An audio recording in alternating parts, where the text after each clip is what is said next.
Hey guys, I'm Catherine Blanche, fantasy author and lover of books, and today I'm going to be doing a Bookish review video. So today's topic is the Wizarding World of Harry Potter from Universal Studios Los Angeles. Now, these are some of my absolute favorite books in the world.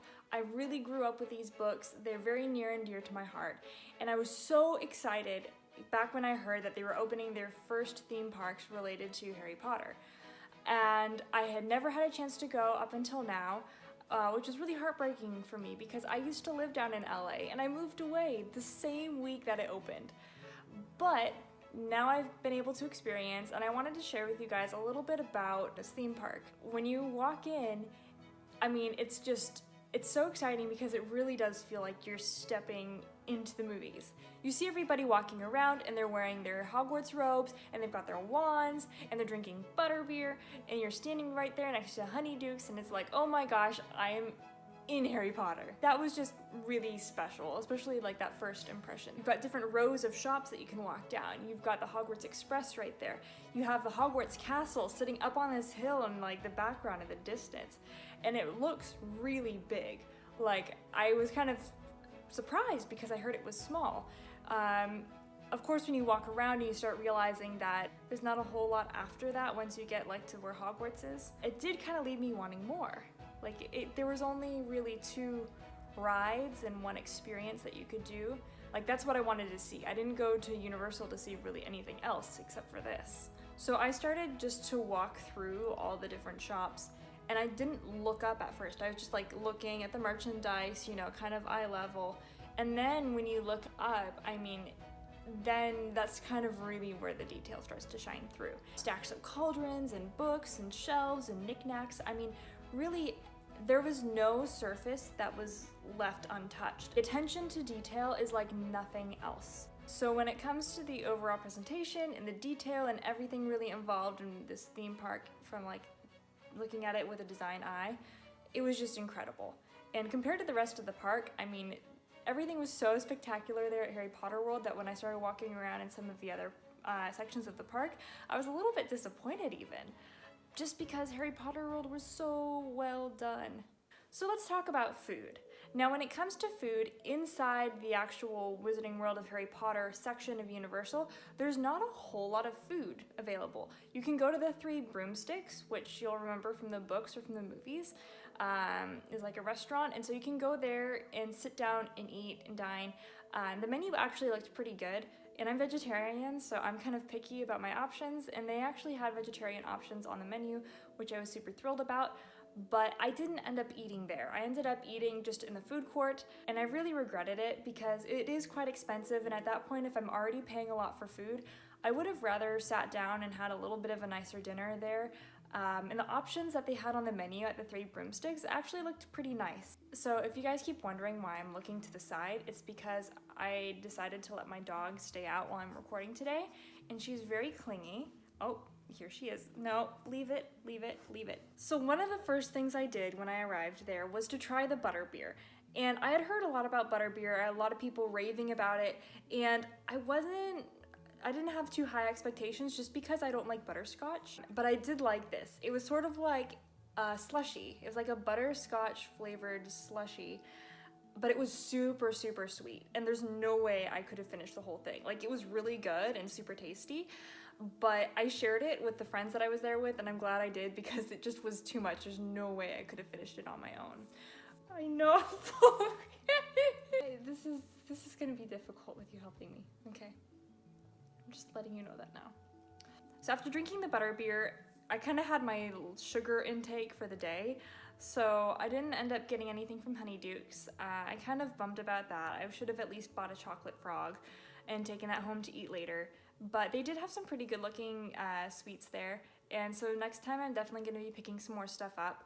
Maybe I'll even pick up a couple to give in one of my giveaway boxes because I like to do giveaway boxes on Instagram. So next I'm going to talk about the rides.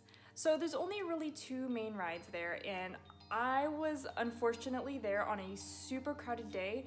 It was like the nicest Saturday that we've had in months. So it was really, really packed in the park. It was really hard for us to get on any rides anywhere. So The first ride we went on of the day was the ride up in the castle. It's a VR ride, but it's like blended with actual like physical effects and animatronics, and it was so cool. Like, I think this is the best theme park ride I've been on in years. I honestly can't think of another theme park ride that's better than this one. And I mean, like, I was quite blown away. Just the visuals and the effects and moving around. I mean, I really felt like I was flying. I got really motion sick afterwards, but I was still like, okay, let's do it again, you know? They have another ride there that's super short, and because the line was so long, we just couldn't justify the wait time. But I did try the Ollivanders Wand experience. I actually got picked to be the person who had the wand fitting. And so this was super cool. Like, my inner kid was like, yes, I get to get my wand today. I stand up there, you know, just like in the first movie, and he's having me wave my wand this way and say a spell that way. Then afterwards you have the option to go and buy it, and then everybody else goes into the wand shop and they pick something out. There's like spells that you can do with the wands, so if you stand in certain places and make certain movements, like you can make special things happen. And I kind of wanted to try that, but the wands were really pricey. So I walked in there like fully intending to buy one, but I ended up just walking away because I didn't really like the quality, and I didn't feel like the price kind of matched the quality in that regard. It was definitely plastic. I could feel the seams on the sides of it, and I've got one of those Harry Potter wands from the Warner Brothers studio store that they would send out like the magazines to get like the stuff that's based off of the props. And so I have two of those actually. I've got Harry's and Hermione's, and these were nowhere near as nice as those ones from the Warner Brothers shop. So I decided to spend my money elsewhere, and I got a Niffler. Oh my gosh. Oh yeah, you want to see it too? Yeah. So I absolutely love Nifflers. That's like my favorite thing about the Fantastic Beasts movie now, are the Nifflers. And every time that part comes on and I'm watching the movie, I always like squeal and get excited, like, oh my gosh, Nifflers! So I was so excited when I found a Niffler plush there, because I've actually been looking for one of these since I went and saw the first Fantastic Beasts movie in theaters, and they didn't have any online yet, and I was super bummed, and then I always just forgot to go back and check, but now they've got them. Super cute. He even has a little pouch. Love him. And then I also got a Quidditch team captain hat. So to kind of wrap this video up, I would say that overall I really enjoyed my experience there. I feel like I didn't get to do everything that I wanted to do. Maybe if I just spent the whole day there in that section of the park, I would have been able to, but I am planning to go back soon, so I'm hoping to get to the rest of that stuff then. I definitely would recommend trying the Butterbeer and trying the 3 broomsticks and all that stuff, because I mean, you're going there to see something Harry Potter, so you might as well get the full experience. I thought that it was a really fun time. Like, you could totally spend a day, or even if you had to, an evening there. But I would totally recommend this to anyone who's a Harry Potter fan. Like, it was so much fun and really satisfied my inner nerd, my bookworm self, you know, all of those things. And I just had such a great time. So that wraps up my review on the Wizarding World of Harry Potter. I'm going to be posting some more reviews, this time on books, very soon. I've also got more videos already on my channel, so go check those out if you haven't yet, and I will see you guys soon.